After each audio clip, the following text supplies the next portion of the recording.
Thank you for joining me for the Terrific 10. Are you frustrated your child does not follow directions? Do you find yourself repeating yourself every day? Do you end up raising your voice at your children? Well, there can be a better way. The Terrific 10 tools to pack in your parenting suitcase. My name is Megan Browne, and I will be guiding you through some evidence-based strategies to begin implementing at home. Number 10, shorten your speech. There's a saying in the sales industry, never sell with blah, blah, blah, what you can sell with blah. I think it makes a lot of sense in parenting too.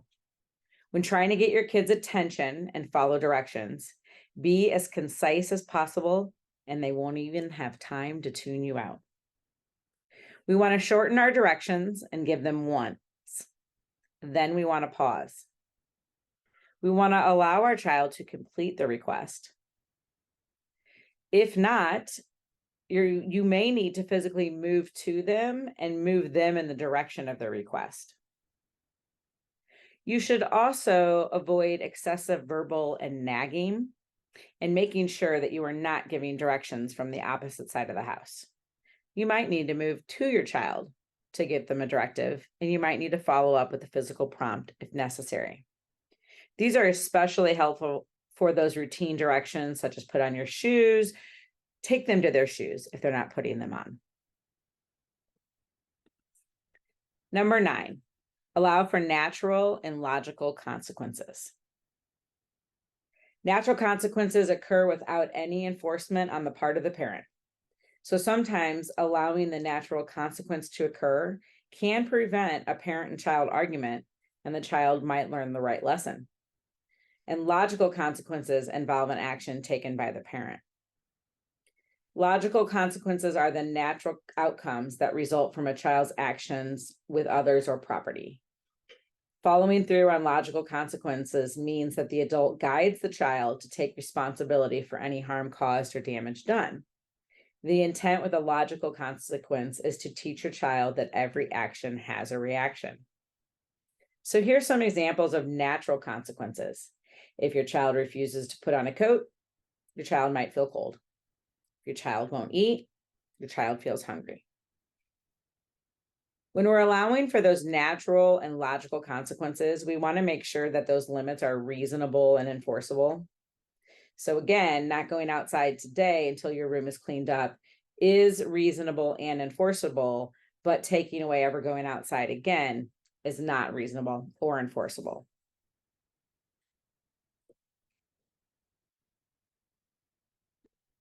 Number 8, tell your child what to do. We want to do away with don't. Just take it out of your vocabulary altogether. Because you might find yourself sounding like this. Don't touch your brother. Don't run in the hall. Don't play with your food. Don't read the next sentence. See what I did there? So negative commands such as don't and no, they require kids to double process. So now kids have to answer 2 questions. What does she not want me to do? And what does she want me to do instead? So for example, if you say, don't touch your brother, a child now has to stop the current behavior and determine the appropriate alternative behavior. If I can't touch him, does that mean I can't hug him? Can we play tag? Can I still give him a high five? So instead of saying, don't touch your brother, you might try saying, use gentle touches when touching your brother, or your brother doesn't want to be touched, or keep your hands to yourself, or keep your hands folded in your own lap when we are in the car. Instead of saying, don't leave your toys all over the floor, say, put your toys in the bin. So think about this for a minute. This is why lifeguards say walk instead of don't run. We're telling the kids what we want them to do. Then when they do what we want them to do, we want to make sure we're providing them with praise and encouragement when those directions are followed. Don't assume that your child knows how to complete routines and follow rules. Number 7, use reinforcement prior to misbehavior. Consider for just a moment. Would you go to work every day without a paycheck? Probably not. And for kids, some things that we ask them to do is like going to work, and they might require some sort of reinforcement. What we want to avoid is bribery. In some sense, bribery and rewards are similar. Both involve a promise of compensation to your child in exchange for good behavior. The difference is, the fundamental difference that is key is when the compensation is promised. Rewards and reinforcement are good when they are set up prior to expected behavior, and then the child is rewarded for giving that behavior. Whereas bribes, they're given when a child is acting out and you are in the moment and you have nothing else to grasp for. And now you just reinforce that misbehavior. So now kids have figured out that if they want a lollipop, they have to lay on the floor and kick and scream, and they might be offered a lollipop, as opposed to setting the reward up ahead of time of, if and when you do this behavior, you get a lollipop at the end of it. So to put it simply, bribes are promised when your child is acting out, and we want to avoid that, while rewards can be set up prior to the desired outcome. Number 6, establish rules and routines with visual supports. We want to make sure that we're creating consistent rules and routines. So morning routines, evening routines, routines of what to do when it's time to come home from school and hang our backpack up or have a snack, dinner time routines, rules for how we keep everybody safe in the house. We know that behavior can be decreased by consistently employing techniques such as developing these house rules, practicing the rules, visibly displaying the rules, and reinforcing them. There is a video on the ECSE family channel that speaks specifically about house rules, so I would encourage you to watch that. For routines, do you have consistent routines? Bedtime, morning? Do you display them with pictures so that the expectations are clear? It's very hard to get into a power struggle with a picture.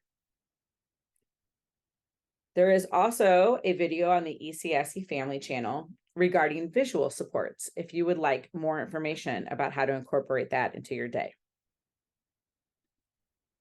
Number 5, ensure comprehension. It's pretty simple. We just want your child to repeat back what you said.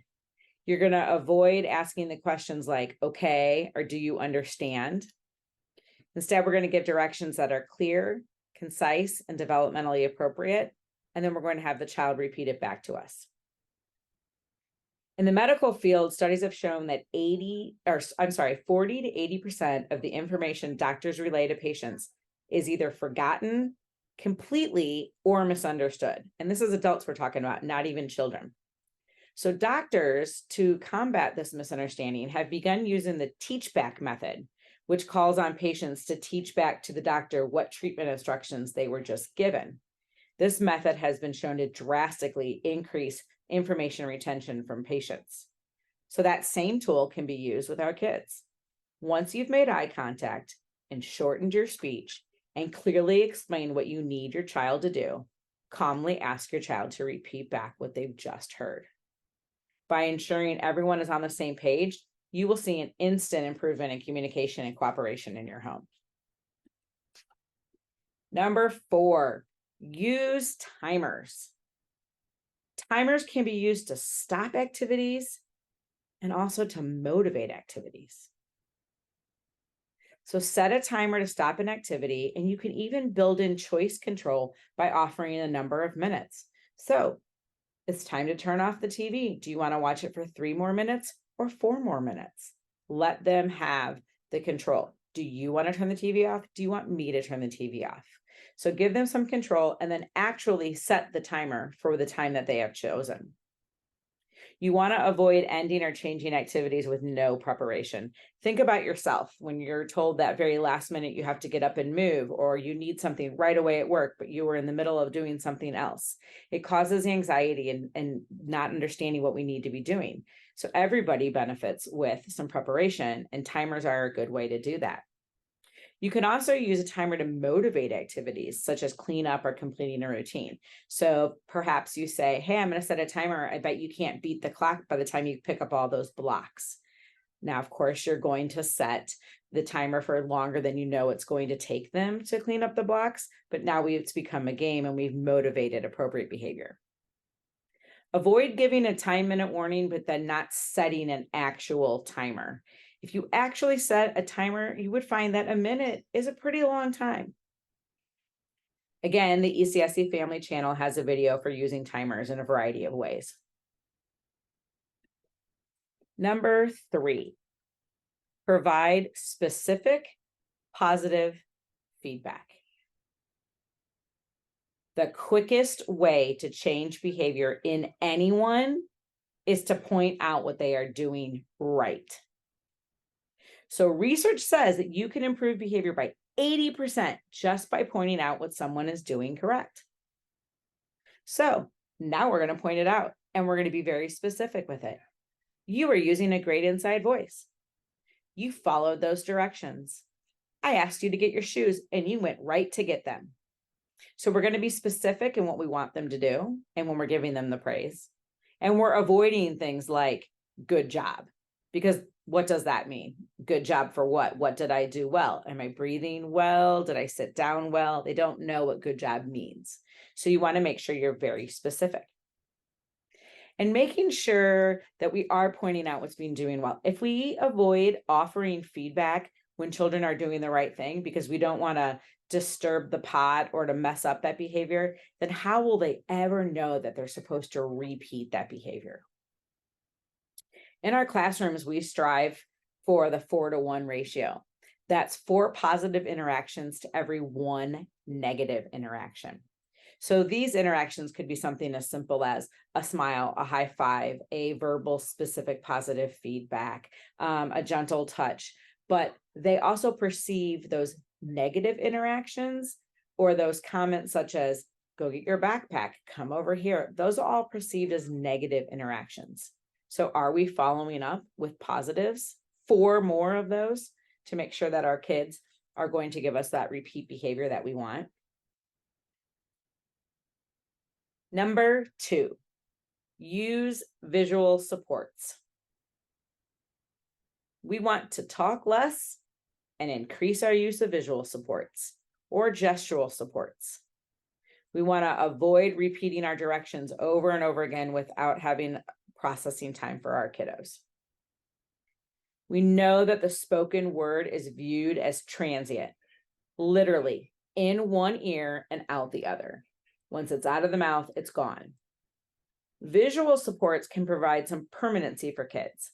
So it's going to allow children time to process and refer back to the picture if needed. The average time to complete an instruction for our children is 4.5 seconds for a typically developing child. That was 4 seconds. Seemed like a long time, right? I probably could have filled that void with lots of other times telling them to do something, but we need to allow for that pause, point to the visual pictures, and talk less. We can use visuals for routines, rules, schedules, labeling shells. Again, the ECSE Family Channel provides some visuals and some additional training on how to use visuals at home. And the number 1, offer choices. Offering choices is like making deposits in a piggy bank. With each choice offered, you make a deposit so that when you need to make a withdrawal from your kid, you have something to pull from. When we make choices, when we offer choices to our children, we want to make sure those choices are presented on an equal playing field. Not, here's a choice, but one of those choices is, I'm going to make you do it. So perhaps it's, do you want the blue cup or the red cup? Or perhaps it's something silly, like, do you want to crawl or hop to the bedroom? It's bedtime. Do you really care how they get there? But now we've given them some control and choice in how they get there. These are very powerful, letting kids pick minutes for stopping activities. Do you want 5 or 6 more minutes before turning off the TV? Avoid having the child make a choice, but then overriding their choice because it wasn't the one that you wanted. Also, again, there's a video on the ECSE family channel about the power of choice and avoiding power struggles. Thanks for joining me today. I hope you begin to embrace one or more of the terrific 10.